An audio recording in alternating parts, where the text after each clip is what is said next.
উচ্ছিষ্ট আওয়ামী লীগ বলেছিল এই মারুকাকে নাকি বিএনপি মুক্ত করবে। আজকে তাদেরকে বলতে চাই, আসুন দেখে যান একটি ইফতার মাহফিলের অবস্থা।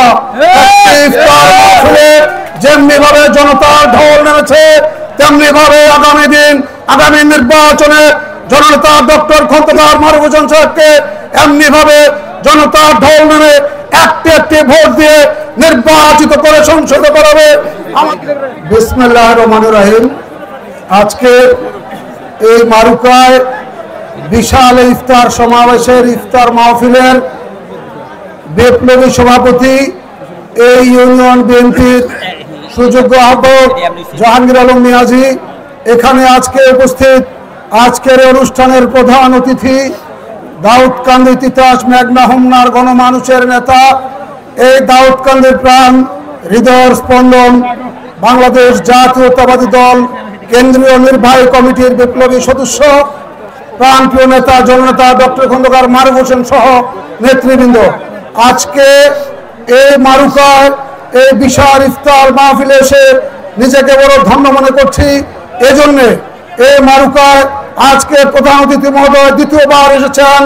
আপনাদেরকে আমি একটি কথা বলতে চাই, এই মারুকা একটি সময়ে মারুকাকে কেউ কেউ বলেছিল ওই দুষ্কৃতিকারীরা, নিষিদ্ধ ঘোষিত ছাত্রলীগ, বাতিল যুবলীগ, উচ্ছিষ্ট আওয়ামী লীগ বলেছিল এই মারুকাকে নাকি বিএনপি মুক্ত করবে।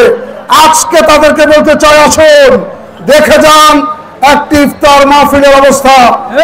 ইফতার মাহফিলে যেমনি ভাবে জনতার ঢল নেমেছে, তেমনি ভাবে আগামী নির্বাচনে জননেতা ডক্টর খন্দকার মারুফ হোসেন সাহেবকে এমনি ভাবে জনতার ঢল নেমে একটি একটি ভোট দিয়ে নির্বাচিত করে সংসদে করাবে।